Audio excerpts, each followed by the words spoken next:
Finally quarter ফাইনালে এতগুলো সার্কাসের পর আমরা ফাইনালি পেয়ে গেলাম সেমিফাইনালিস্টদের, France, Spain and Argentina, England.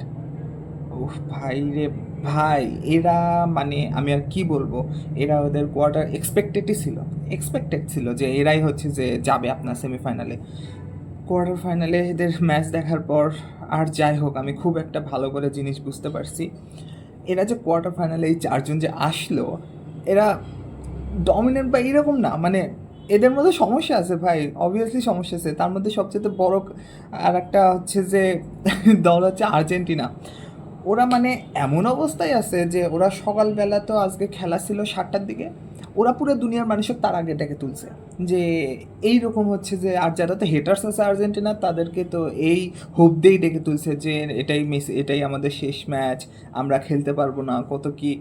ভাই রে ভাই, আমি প্রত্যেক দিন হচ্ছে যে ম্যাচ দেখার জন্য বসি, অ্যানালাইসিসের জন্য বসি, মনে হয় এটা ভেবে বসি যে কী রে ভাই, আজকে কি মেসির শেষ ম্যাচ, আজকে তাহলে আর্জেন্টিনা পাশে যাবে। এই ভাবতে ভাবতে খেলা দেখি ওরাই জিতে যায়। কী রে ভাই, তোরা কি শুরু করলি, মানে হার্ট অ্যাটাক দেওয়ার কি অনেক ইচ্ছা, মানে তোরা হচ্ছে যে গোল করতে পারিস, জুলিয়ান আলভারেজ ওই টপ কর্নারে ব্লিজ কল মারতে পারে, মেসি গোল দিতে পারে, লাউতারো এরকম গোল দিতে পারে, লাউতারো কাউন্টারেও গোল দিতে পারে, তাহলে তোরা এত ম্যাচ ডিলে করিস কেন, এত কিসের জন্য এক্সট্রা টাইমে নিয়ে যাস ভাই?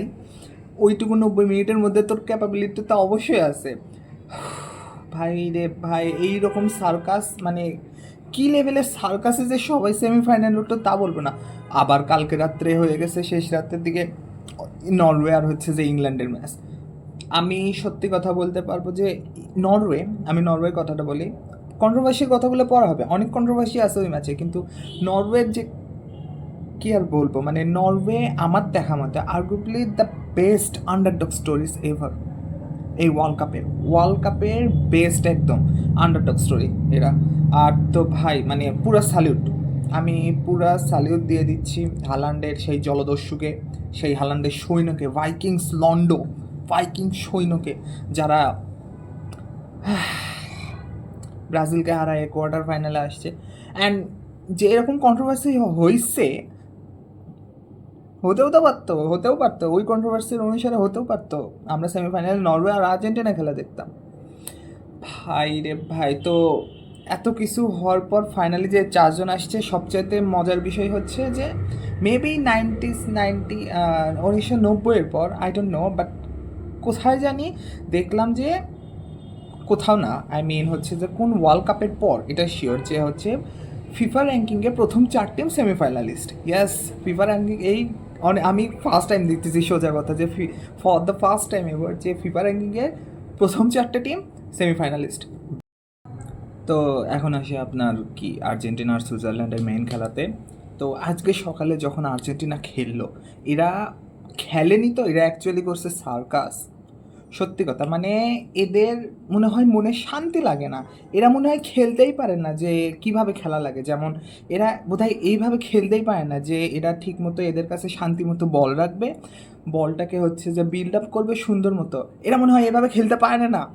আমি মানে এইরকম কি অবস্থা, তাও আবার এই খেলাটা এমন একজনের সাথে খেলছে যে কিনা সুইজারল্যান্ড, যার অবস্থা হচ্ছে এই রকম যে এই সুইজারল্যান্ড তো আজকের ম্যাচে কোনো চান্স ক্রিয়েট করতে পারেইনি, আগের ম্যাচে ছিল 0 চান্স ক্রিয়েট, তার আগের ম্যাচে ছিল একটা চান্স ক্রিয়েট, এবং গেস হোয়াট কী হয়েছে, আজকের ম্যাচে সুইজারল্যান্ড শুধুমাত্র একটা বিগ চান্স ক্রিয়েট করছে আর্জেন্টিনার এগেনস্টে। তার মানে আপনারা বুঝতেই পারতেছেন এই সুইজারল্যান্ড অ্যাটাক এগুলোর উপর বেশি ধারণ করতেছে না, মিডফিল্ড টু ডিফেন্স, মেইন কথা ডিফেন্সিভই এদের হচ্ছে যে মেইন কাজ, তার মধ্যে খেলছে আর্জেন্টিনা এইরকম করে, মানে পুরো রাশের মতো অবস্থায় খেলছে। তো এই খেলা তো অবসালে হবেই না, কিন্তু এইরকমও করা উচিত যে আপনি হচ্ছে যে সাপোজ এই সুইজারল্যান্ডের এগেনস্টে খেলতেছেন এবং আপনি দেখতেছেন যে সুইজারল্যান্ড এইরকম খেলতেছে, ভালো কথা, তখন আপনার কি করতে হবে, যখন দেখবেন যে সুইজারল্যান্ডের ডিফেন্ডাররা অফ দ্য পিচ অথবা অফ দ্য লাইন চলে আসতেছে, তখন আপনারা কুইক টাচ করে বা কুইক পাস দিয়ে একটা কাউন্টার দিবেন তাদের হচ্ছে যে অ্যারাউন্ড দিয়ে তাদের বক্সে, তখন ওরা কি করবে, স্ক্রাম্বল হয়ে যাবে অ্যান্ড ওরা কুইকলি ব্যাক করবে হচ্ছে আপনার ইন দ্য লাইনের মধ্যে, বাট তার আগে একটা কাউন্টারে গোল খাবে। বাট এইরকম মানে কিচ্ছুই হয়নি ভাই। এইরকম ভালো কথা আর্জেন্টিনা করছে, কিন্তু কোথায় করছে জানেন? নিজেদের হাফের মধ্যে। সুইজারল্যান্ডের বক্সের ওখানে না, নিজেদের হাফের মধ্যে করছে লিটারেলি। ওখানে আপনার হচ্ছে যে কি বলে, ডিপল থেকে মলিনা থেকে ডিপলকে পাস দিচ্ছে, ডিপল ওখান থেকে আপনার আবার কুইক পাস দিচ্ছে আপনার রোমেরোকে, রোমেরো ওখান থেকে আবার ট্যাগলিয়াফিকোকে দিচ্ছে। মানে কিরা ভাই, একটা কাউন্টার দেন স্যার। এইটা করা সবচাইতে খারাপ একটা দিক হচ্ছে, বা এই রকম যে স্ক্রাম্বল খেতেছে নিজেদের মধ্যে আপনার, যে খালি এরকম হেভি টাচের পাস খেলতেছে, সবচেয়ে বড় সমস্যা হবে যদি একটা থ্রু পাস বা কোনো কিছু একটা মিস হয়, তখন একটা কাউন্টারের টার্গেট থাকে এবং কাউন্টারের চাপ থাকে। অ্যান্ড গেস ওয়াট, ওখান থেকে এরা হচ্ছে যে ম্যাকালিস্টারের একটা ভুল থ্রু এর পাসের গোল।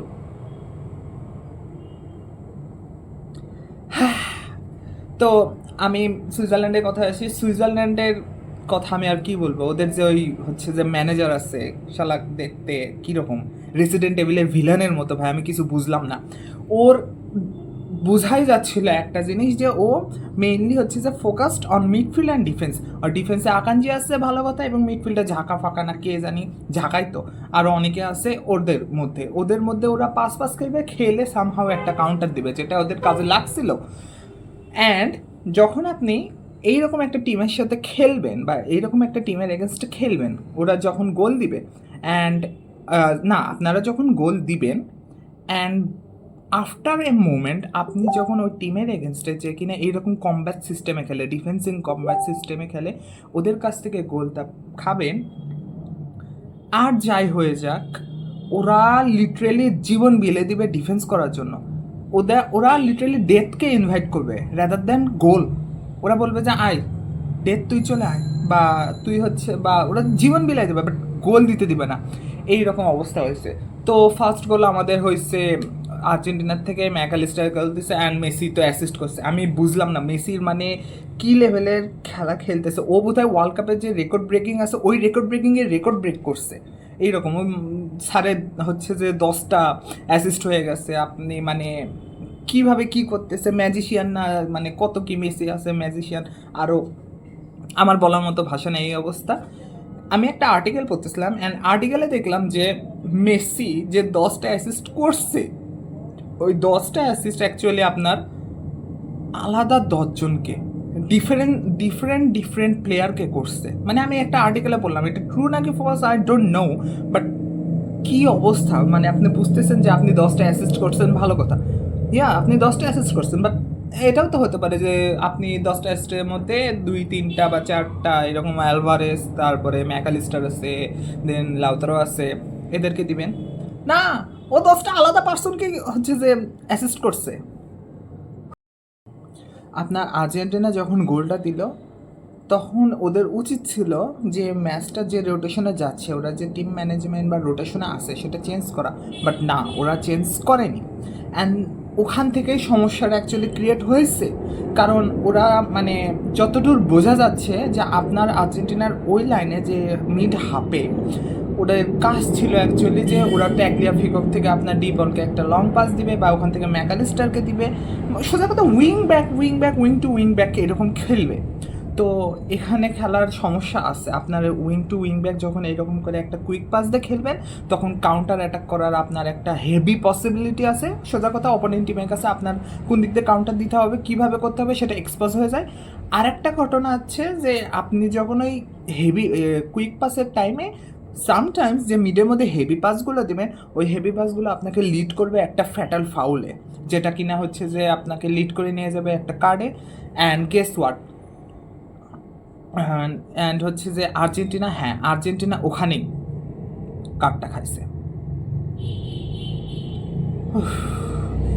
এইরকম কিছু ভুল আমি দেখতে পারছি বলেই হচ্ছে যে মানে সমস্যাগুলো এরকম স্ক্রাম্বল সমস্যা হয়েছে, যেটা কিনা পরবর্তীতে আমার মতে আপনার ইংল্যান্ডের এগেনস্টে করা উচিত না। সেটার কথাও পরে আসবো। কার্ডের কথা শুনে হঠাৎ মনে হলো যে আমাদের সেই মিস্টার এমবোলো বাপরে বাপ, আমি তো লাইক মানে আজকে যখন দেখলাম উনি যখন ডাইভটা দিল, সামনে মনে হয় হচ্ছে যে কোনো গ্র্যান্ড ক্যানিয়ন আছে অথবা কোনো বড় গুহা আছে যার নিচে সুন্দর সুন্দর পানি বা জলোচ্ছ্বাস না তো সুন্দর এক পানি আছে, বা সমুদ্রের সৈকতের পানির মতো, যে কিনা ও ঝাঁপ দিছে, পিছনে কোনো আঘাতও লাগেনি, কোনো পাতাও লাগেনি, জাস্ট একটা ঝাঁপ দিল। I am truly impressed. আমি অনেক ইমপ্রেসড। আমি এরকম ঝাঁপ কখনো দেখিনি, আমার মন থেকে বলা, আমি এরকম ঝাঁপ কখনো দেখিনি। তো এরকম ঝাঁপ দিল, তো তুমি তো ঝাঁপ দিবা, বাট সাথে তোমাকে তো কিছু নিয়ে যেতে হবে। হ্যাঁ, অবভিয়াসলি নিয়ে গেছে, আগে থেকে তো কার্ড পাওয়া ছিল। একটা কি হলো, ঝাঁপের একটা সিমুলেশন দেখালো, ভালো কথা, আমরা 3D সিমুলেশন দেখলাম, এবং ওর সাথে যে ফিডব্যাক হিসাবে এবং একটা গিফট হ্যাম্পার হিসেবে আপনার রেড কার্ড নিয়ে গেল। Simple as that. এমবলো পেয়ে গেল আপনার রেড কার্ড। তে তারপরে সুইজারল্যান্ড তো জানে, আপনাদের বললাম এই সুইজারল্যান্ড ডিফেন্সিভ কম্প্যাক্ট মোডে খেলে। আপনার যখন ওই রেড কার্ডটা পাইল, সুইজারল্যান্ড মরিয়া হয়ে গেছিলো, লিটারেলি মরিয়া হয়ে গেছিলো যে ওদের জীবন যায় যাক, ডিফেন্স করতে হবে। এবং ওরা করতেছিল, ওরা অনেক ভালো করে ডিফেন্স করতেছিল, অনেক ভালো করে, কারণ বলেই দিছি যে ওদের পুরোটা ইম্প্যাক্ট আপনার মিড আর ডিফেন্সের উপরে, ওর ভিতর দিয়ে একটা কাউন্টার দিবে। বাট আমার তো এখানে বলতে একজনকে ভুলে গিয়েছি, সে ছিল যে আমাদের স্পাইডারম্যান। অ্যান্ড সেই স্পাইডারম্যান তো মানে স্পাইডারম্যানের জাদু আজকে যেটা দেখালো, ওই যে একটা টপ কর্নারে ব্লিস কালটা মারলো, আমি লিটারেলি সত্যি কথা বলতে ফরওয়ার্ড দিয়ে গালাচ্ছিলাম, আর্জেন্টাইনের ফরওয়ার্ড দিয়ে গালাচ্ছিলাম, লাউতারোকে গালাচ্ছিলাম, তারপরে আলভারেজকে গালাচ্ছিলাম যে কিরে ভাই, তোরা দুইটাই হচ্ছে মাঠে আসিস, তোকে মেসি অ্যাসিস্ট করতেছে, হোয়ার ইজ ইয়োর আউটকাম, তোদের ইম্প্যাক্টটা কোথায়? বলতে না বলতেই শালা দেখি আলভারেজ একটা লং ব্রিজকাল, তারপর তার একটা গোল হলো। এইভাবে অনেক সার্কাসের মধ্যে দিয়ে আর্জেন্টিনা সেমিতে চলে গেল, অ্যান্ড সেমিতে তাদের অপোনেন্ট করলো কে, ইংল্যান্ড। আপনার হচ্ছে এক্সপ্রেস করার মতো বলতে গেলে আরও অনেক কিছু আছে, যেমন আপনার আগের ম্যাচে আর্জেন্টিনা সেম কাজটাই করছিল, মানে সেম ভুলগুলোই করছিল, এবং সেই সেম ভুলগুলো যতটুকু আজকে আপনার রিকভার করতে পারছে তার চাইতে, মানে সোজা কথা, এইটুকু রিকভার হলে ওইটুকু আপনার ভুল হচ্ছে। এটা হওয়া যাবে না, এটা যে নেক্সট সেমিফাইনাল আপনার ইংল্যান্ডের সাথে আছে, এটা আপনার হওয়া যাবে না। আপনার ইংল্যান্ডের এগেনস্টে অথবা ফাইনালে যদি হচ্ছে যে ভালো করতে চান এবং আরেকবার কাপ নেওয়া লাগে, তখন এই সবগুলো ভুলকে একসাথে রিকভার করে দেন নামতে হবে, যেভাবে আমরা আর্জেন্টিনা 22-এ খেলছিল। আর কি বলবো, যে মানে মেইন কথা যে আর্জেন্টিনার ডিফেন্ডিং, এই পুরো ওয়ার্ল্ড কাপে আমি দেখছি যে আর্জেন্টিনার ডিফেন্স প্লাস গোলকিপিং, এমি মার্টিনেস আগের 22-এ মানে যেরকম ছিল, 26-এ তো পরীক্ষায় পড়ছে খুবই মানে পড়ছে, বাট নিজের বেস্টে এক্সিকিউট দিতে পারেনি। দেখা যাক কি হয়, ইংল্যান্ডের এগেনস্টে কেমন খেলে, কত ভালো খেলে। বাট বিলিভ করি, অথবা মানে সোজা কথা বিলিভই করি যে স্কালোনি এগুলো ভুলগুলো মিস্টেকগুলো দেখবে অ্যান্ড সামহাউ রিকভার করার চেষ্টা করবে, কারণ করতে হবে। সো আপাতত এইটুকুই আর্জেন্টিনার ব্যাপারে যতটুকু বলার, দেন আবার দেখা হচ্ছে গাইস, সি ইউ।